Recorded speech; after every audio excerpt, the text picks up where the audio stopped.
talking about for the part for the hip replacements, there was an indication before. I don't know if the FDA actually ever made them stop. They knew they weren't allowed to do it here, but were still doing it elsewhere, and they just had this data that didn't show up until later. So, but it was already on the market. So I don't really trust that stuff. I guess you just have a wing and a prayer that you did something good that doesn't kill you or debilitate you further. I'm a little jaded too because I've worked in a hospital. Yeah, so I'm kind of like, oh yeah. Like that's the last heard place a lot of stories. That's the last place you want to end up, because if you weren't sick when you went, you're definitely gonna leave with something. Yeah, and that's true. So I might not be the right person to ask either. I had kind of maybe a bigger structural thing about. So I like this. I appreciate this. The one thing that I thought was interesting is actually almost exactly highlighted one of the big questions that I had, which is the idea that your research questions and the variables, like your variables aren't in your research questions, and it's difficult to track kind of how those things move through. Okay, so I'll try to be clear about how to say that. You could reword your research questions a little bit such that your variables are in them, okay? So that we can see them as they go through. Or at least if you're not going to reword your research questions to have your variables in them, then you need to be very clear in your method section and in your results what we're talking about, okay? So if you're talking about, is there a difference in how the media describe the handling of the crisis? Okay, that's fine. And the variables you're interested on are evaluation of the response and overall evaluation of the reputation. But it needs to be super clear in the method section. So what I would do would, you need to make these decisions about how you want to do it. But I think something that's really helpful for me personally when I write is to have subheadings, because it makes it very clear. Like in your method section, when you're talking about the different measures, say specifically, maybe you're talking about, in your research question, you talk about a description of handling the crisis. And then underneath it, you specifically operationalize the different, constructs. Does that make sense? Because for me, it was a little bit difficult to follow that throughout. And if you have it that it's very clear, this is the exact term that I'm always going to use. When I'm talking about how they describe the crisis, I'm going to use evaluation. I'm going to use crisis evaluation, or response evaluation, and overall evaluation. Because that wasn't always clear to me. Or the same thing with like research question 2. Is there a difference in how the news media described the But the variable you're interested in the crisis type. So just say, did crisis type differ? Okay. Something like that that's just a little bit clear. You don't have to do that, but if you don't do it, then you have to be really clear in your method section what you're talking about. And I think in the result, I think you're clearer in the results. Yeah. But part of that was going back and because I kept getting confused on that too, and I said, okay, now what is this variable that you're looking at again? And it can just be kind of a clarity thing. So I'm going to go through another one, sorry. But research question 4, was there a difference between Johnson & Johnson's use of instructing and adjusting information? That's kind of good because you're pretty specific. But in the same way, you have instructing and adjusting information are subsets of information giving, right? So you could say, did information giving differ and blah, blah, blah. And then in your method section, you define what information giving is, and then you define specifically instructing and adjusting information, and tell me exactly how you measure that. Does that make sense? Yes, I think. Okay. So that one is almost an example of you being like, you kind of like go back and forth between being like, too specific and not specific enough in the research question. And it's just something that kind of just needs to be consistent throughout, because if you latch onto something and you want to go look at it later or go back, like I found myself in the results section being like, okay, how was that measured? And then trying to flip back to it, and it was difficult for me to find exactly how you did that. And I know you did it the right way. I know you have that great coding scheme. I know it's there. It's just hard for me to find it as it's put together right now. So it's not like redo the whole thing. It's like put in some subheadings and make it easier for people to find it. Okay. So under the coding scheme heading, like page 40, yeah. Is that sort of make sense, Shonda? Like have a little, you won't do it by research questions, but you'll do it by basically variables. So the first one would be, whatever the evaluation. Evaluation of And then research you would was talk about- operationalized. Yeah, specific and, kind of specific to the crisis and overall, and explain, provide those definitions that you have in the coding scheme already. You already have the information. So you mean like just putting a subheading in saying this is the crisis type variable? Would that help? Yeah, I mean, that's basically, because you have, let's see where it is. There's the coding scheme in the appendix, but you wouldn't take that exact phrasing. Yeah, not necessarily. But it's kind of like you kind of go through all your variables. All I want you to do is put in a little subheading there and make things a little bit clearer and make sure you use the same terminology throughout. So like you have crisis type, right? We have all the different crisis types that we all, some of us know very well. Some of us have just recently become familiar with. Some of us invented, and some of us just read but that's a nice little section there, and it tells you kind of what it focuses on crisis type, right? But then in your research question, the word crisis type isn't in there. So it's like, well, where the hell is this coming from? That makes sense.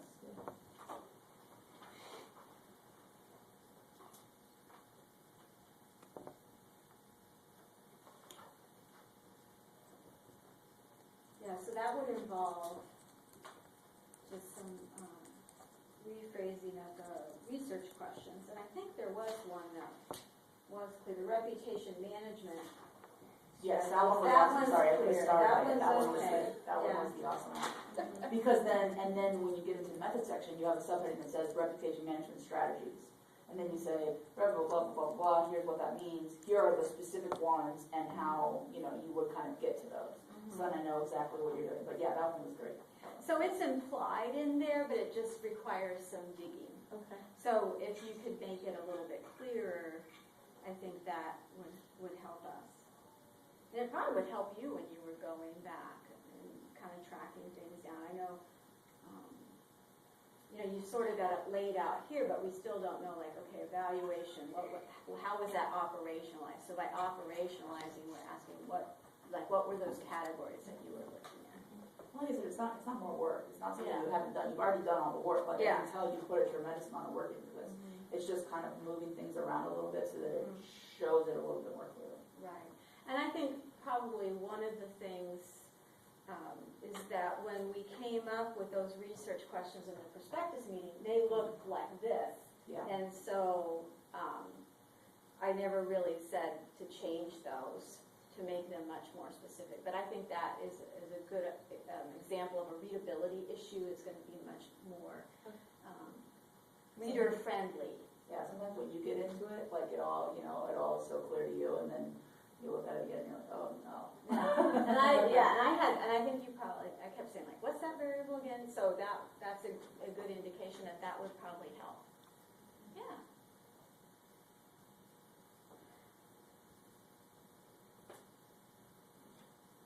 So,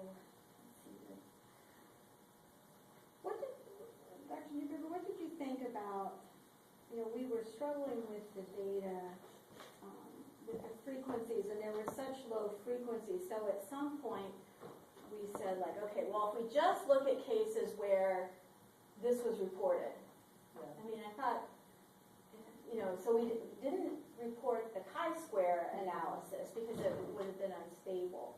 But what do you think about like saying, okay, let's just look at the cases where something was reported? I don't think that's deceptive. It's just saying we're just going to look at what they focus on. Like we kind of went back and forth.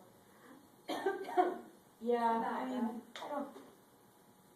I didn't have a problem with that.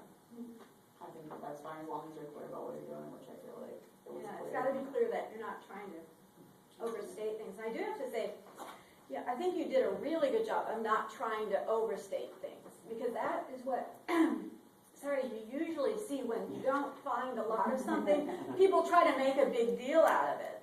And I think we see that a lot when we review article results, and we're saying like, well, you didn't really find what you thought, and what you're making these claims about. Your data don't support, what it is that you're claiming. But I thought you did a really wise job of tempering, and saying, well, this doesn't seem to be that big of a deal, even though maybe some of the theory or something might say that it was.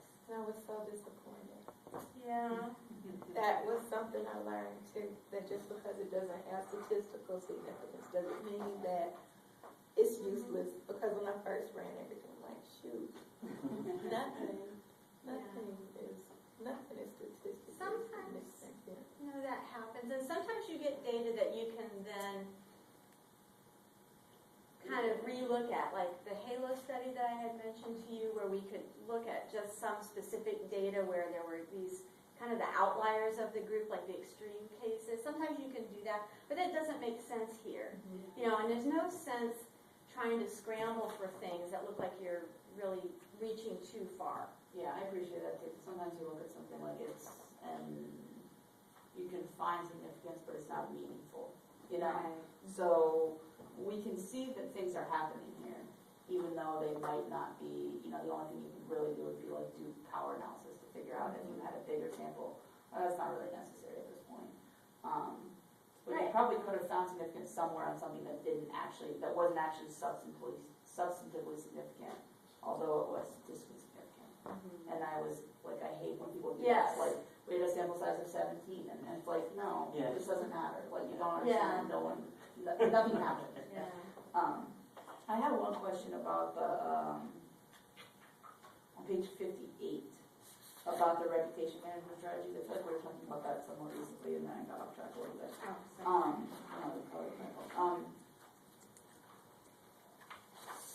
So there's the different reputation management strategies. Most of them didn't mention any type of strategy, but a lot of them mention more than one type. Is that true? Well, most of them, I think it looks like 70. Wait, I'm looking at the wrong section. Hold on. No, I think that's the right paragraph. Reputation management strategy. So how many stories included more than one? Reputation management? That's kind of what when I was I reading think it's that, on it was, page 56 where it outlines it. okay, they're different.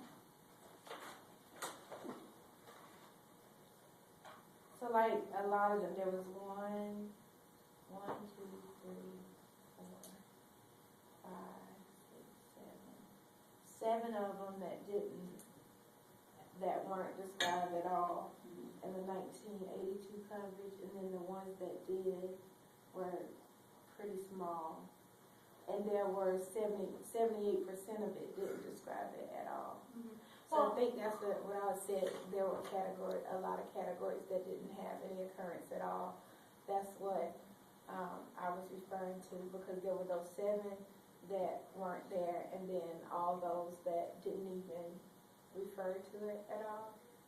Well, would you expect all of those 14 to be used? No, I wouldn't. No. No, That'd be like weird. Yeah, other places. If that happened, I think. But I don't know. But are you asking like how many might appear? Because they could code up to 3 Occurrences strategies in every article. each. Okay. Yeah. And I think that maybe that, like, I knew that was the case, but maybe I didn't get that here. Okay. That was a little bit unclear to me there. But that's a really good point to kind of play up that idea. So like if you could also, it's probably in here, we're just not seeing it right now, but like how many use 3, in how many instances were 3 strategies used, and how, is that kind of what you're talking about? Yeah, and then I don't even know. I mean, that would probably be helpful, but just kind of like another reiteration, like I'm sure you did in another section, and I know that, like, obviously I know the coding scheme, like I remember that you did the 3 different things, but then just reminding us, because when I went through and looked at it, I was like, oh, these numbers are higher than the number, like I know we only had, 24 articles. Oh yeah, whatever. like when I had to compute them because we combined them instead of doing each one separately. Yeah, and just like a little, yeah, and just like a I little was reminder talking of that. about this sample, the size that we're comparing it to here, the number is not the number of articles, it's the number of times that they could actually, the code could actually be given, so 3 for every article, that's why it's more. Is that what you're talking about? Yeah. Because that So- ends up with being 123 possibilities or something like that, I think. Wasn't that what it was? 3 times 60. Yeah, it's 84 for the 1982 sample and 123. For the recent. Total number of instances of. These frequencies and the total number of times that the code was asked to record a reputation management strategy instead of the total number of articles. So yeah, for 1982 it was 84, and for the current sample is 123. It's 84, and then, but it says 66 of them have no mention. Is that what it says? Mm-hmm. What does the 66 have no mention mean? 66 is, I guess, the number of times that the coder put no mention in all those articles. So it could have been 3 no mentions in a row for an article, and So so that's where it's misleading then. Okay. Because So when I that looked at should- that, I thought that there were like 66 articles, you know, Okay. that had no mention. So it's not I don't think that it's substantively important. I think it will be more meaningful to say 10 articles said nothing about anything. And of the articles that said something, here are the ones. Because this makes it seem like there's, I don't know. Yeah, It just and we doesn't- went back, because we kind of went over that. So go by the total N size rather than the number of article size, maybe for that, for how many articles did not include any mention. So how many articles? just change that one, or you mean go back and report it based on how many articles had that one? Well, I think start off with how many articles included absolutely no reputation management strategies. Is that Yeah, what you're I think saying? that's the most, and then talk about the ones that were displayed. Because this, I did not get what we got you to say out of your mouth, did not come through here. Yeah. Okay. And that's what we want to hear, is that, you know, it could have been the 66 could have been 33 articles that both said, that all said no twice. Or it could have been, you know, it could have been a bunch of different incarnations. Okay. So it'd be good to know how those are kind of set up, how those broke down. I think that makes sense, because we did talk about that, and I was thinking, well, maybe since they have 3, you should It's kind of multiply by tricky, 3. So it's like, what's gonna be the clearest? Because we don't wanna look like we're trying to overstate what's going on. So I think that makes sense. Say, how many articles had none? Say that, like, first topic sentence there for that paragraph. Yeah. And then go into the specifics. Yeah. If you Among could- then you would say, like, among the 10 articles that did have something, they could have up to 3 occurrences, you know, to a total of 30 potential things. Of those 30, I think I have that already. I think, Okay. I mean, I don't have it with me. Yeah. here, But we but talked I think I about did that it. right before we, yeah, I think so. Yeah. I hope I will. Well, it won't be that hard No, to no, figure out. it's not, but I think that's what Yeah, What so I it just did has to do first. with presenting like results clearly, and it's always hard, you know, what's clear to us, you know, at 1 a.m. in the morning isn't always clear to us the next day, or, you know, so, but I think that seems like a reasonable thing to do. So that way, it really shows that you're not trying to overstate finding reputation management strategies. Yeah, and I think that's I think this is actually, I know you said this is the hardest, but I think this is a really interesting part. So I want it to be, I want it to be super clear, you know, what happens, so that people can take something away from that. And if the N sizes were bigger, I would recommend that you try to kind of figure out which ones co-occur together. Because some people have kind of looked at that, but I think it's just not gonna make sense with so small of a number. Does that kind of make sense? Like these two seem to go together a lot. But I just don't think you can do that with the data that you have, and there's no sense forcing it if nothing jumps out as obvious.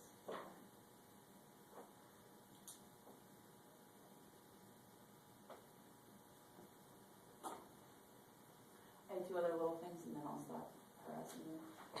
One of them It's is, helping, we appreciate it. is the APA stuff. There's just a couple things. I think that the retrieve from stuff is, that link doesn't mean anything, right? Like if you click on that link, it wouldn't take you anywhere, right? Do you have the pieces? That's what I was. So see if you click on one of them and if it'll take, because those, I understand that that is something that sometimes they tell you to do, but it's also like it will take you to a library website that is like not necessarily a stable link, so it's not necessarily useful for anybody, unless you're finding that.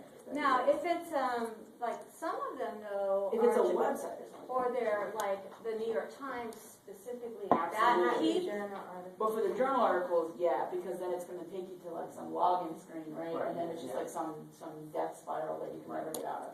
So I would take it out for the journal articles. Anything else, keep it in. If it's a website or it's a newspaper article, absolutely, because then we can actually use that. But if it's like,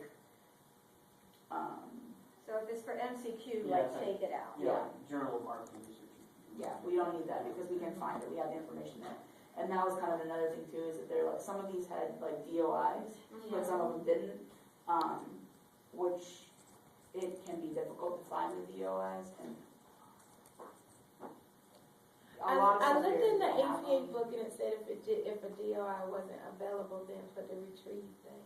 Oh. Okay, So like if it's an older piece, like a 73 That's piece, what it it might said, not have the because DOI. For the most part, I didn't have to look for the DOI myself because I used RefWorks and it pulls everything that's there. okay, But when I looked in the APA book, the most current version, Yeah. it said if you can't find or if there's not a DOI Oh. available, to put the retrieve thing. That's what it said. But I think that the understand it means retrieve, nothing. yeah, I think that the retrieve thing will be useful if it's a stable link, Okay. like even if it's a stable link to the abstract, but I don't think these are. These Okay. are like to our library Right. website, which is not gonna do anything for anyone. So I think the DOIs, like, we're still not in a place where they're all like available all the time, it's kind of a nightmare, but it's just something that I wanted to mention. And then also some of the websites that you have are kind of put in a little bit weird, like check the APA on whether it's supposed to be like the organization. I think the organization is supposed to be first, right? And then the title of the, whatever the website is. So double check these, because there are a couple where it's like the title of the article is first. You know what I'm saying? If it's, I have some an notes on that, too. article would be like if it's a, If it's a website that's called like Johnson & Johnson sucks by the Johnson & Johnson haters, then it would be Johnson & Johnson haters first, right? Will be the organization thing for websites. Or is it the title? Double check it because it's inconsistent. That's all I noticed. I'm not exactly sure, but all I noticed is that it was inconsistent in see, here. Tim, we use those a lot. It has identifiable, Like well, organizational yeah, home, right? it has a specific word. Because a lot of times- You went to Edelman, you download Edelman, they do, want you to put Edelman and then the name of the document. So there's one that's like U.S. Food and Drug Administration, okay, and that's the organization. And then you got the year, and then you've got the title of the whatever it is that you retrieve. So I would just double check it and then double check these. There was also one stuck out because it was my friend that had you had in twice. It was Kristen Pace, and Kristen is her first name actually. It's kind of like a funky. It's on page 96 at the very top. So just check that out. It's in there twice, and then it's like it's the only one that doesn't have like last name, first initial. It's just you had a million references, so I just wanted to slip through the cracks. Yeah, I don't, so it's not in Pace, it's in, It's in Yeah. Kristen. It's under Kristen. Oh, weirdly. no. And Yeah. I said, I wouldn't that even needs notice to it, but it's go. like Oh, no. do a lot of research. yeah. And we know Christine, Yeah. who just moved to Seattle. Yeah, she's there, and she's. I think she's a candidate this year. Yes, I think so. I think she's making some little. Okay, and then I have one last thing, and then I'll stop. And it's on page 71. We talk about having a restricted time frame for your pieces, and I don't like that. Okay. I know that you did, but I don't think that that's, like, I don't think that that is something that you want to write here. In your thesis. I think that, Maybe for a class project. yeah, but Okay. for this, you want to say, like, there's a reason why I limited the sample, you know, and it's because it was a prestige paper and it was a local paper. Like, you don't want to say, I did it this way because it took less time and I was going to freak out if I had to do more coding. Like, even though we all know that's the truth, you don't want to write that. Does that make sense? Yeah, Like, to that me, it makes just kind of sense. stuck out as being like, I don't know. That makes sense. I do have my students, though, do that in their class papers, so they realize, like, what they got away with in class is what they get away with in Because, like, you couldn't, thesis. yeah, like, you couldn't write that in a published paper. People will be like, well, then take more time. That's a really good observation. Yeah, Yeah. it's like, it's such a little thing where you can just, like, instead of doing that, turn it into an argument as to why what you did was the right thing to do. Instead of, like, highlighting a weakness, you turn it into a strength. Yeah, so. So there did have to be, like, an end period. I mean, I'm just trying Yeah, to we think. can do this forever. Yeah. Well, because this darn Johnson needs to get their act together. You know? Yeah. So I'm not sure what to, like. Should I just take it out? The whole period, well. Not the whole paragraph.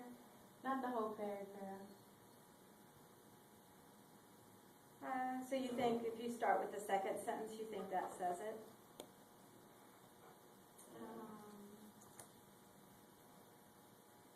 I mean, I think that Yeah. it's Okay, really so just, take out it's really just the, like, it makes it sound,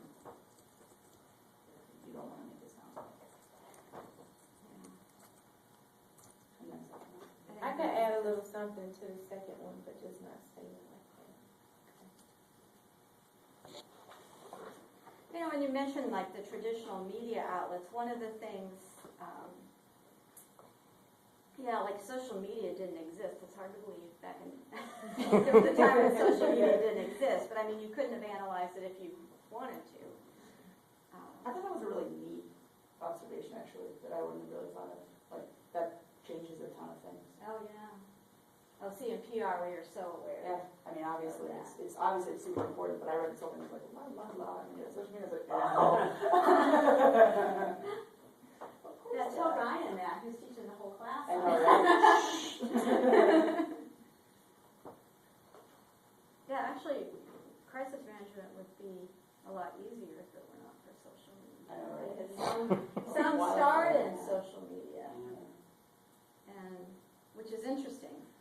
Probably more of the critique of Johnson & Johnson appeared in the social media than in the traditional media. Can't compare it because it didn't exist. Yeah. I mean, Thankfully, he didn't have to compare it. And with that whole series of recalls, they differed so dramatically. I mean, you might find critiques on like WebMD, Oh, you yeah. know, Yeah. and then other ones on, you know, like you said, J&J sucks or whatever. So they would just be all over the place. It'd be very difficult to aggregate. And I think practitioners, at least from my working experience, it's hard to sell that social media is still important anyways. Like, even though it is so widely used now, as far as in like the C-suite goes, you know, executives, especially the ones who've been there a long time, it's hard to sell that to them and say that it really doesn't matter how many cameras are lined up from, you know, the local news stations to judge whether or not this has been a successful event. Like, those traditional ones might not, in whatever instance, might not be the only things you should be concerned about. So even though social media is a happening place, I think crisis managers or PR people in general probably have kind of a challenge in selling that to the executives to show that we should be investing in it. I think now it seems like they're slowly moving that way, but still, I think. Well, they live in fear of social media. Like they're so fearful that something is going to happen, so they don't have a really good strategy. But we get ads all the time for like, go to this webinar, or virtually go to that webinar about don't let social media get the best of you. Well, not even, yeah. I mean, it's all run by like our kids, like go our interns' places and run the social media for everything, and all that whole world is run by 19-year-olds, and you see them make a mistake, and it's like just the biggest nightmare in the world. Mm-hmm.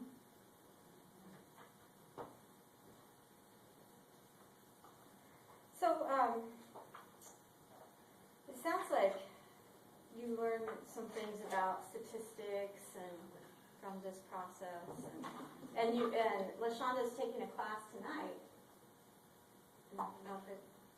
I'm taking from the econ department. It's I think it's business statistical methods and analysis, because I'm trying to get into the marketing PhD program, and it didn't go so well the first go round. So I'm taking another statistics class to try to show them.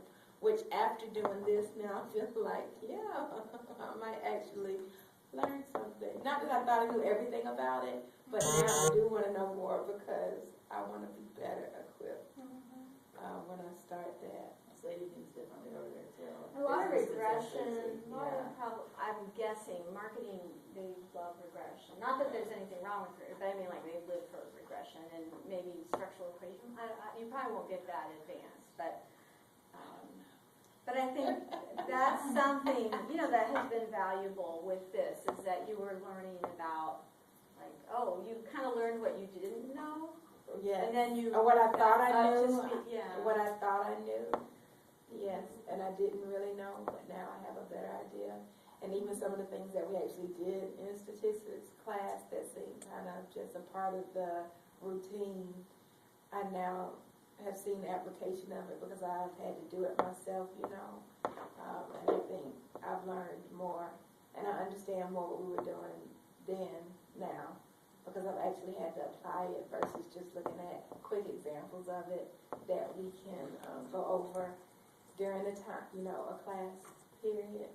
So that was definitely a big takeaway because like the whole frequency distributions thing and looking at them so closely, we did that in statistics class, but it just kind of was a formality then, like, yes, first let's look at this and then move to the actual statistical analysis. But now I understand why you should even spend more time there if you need to. It's funny how when it's other people's data, it's really boring. And when it's the most important thing in the world.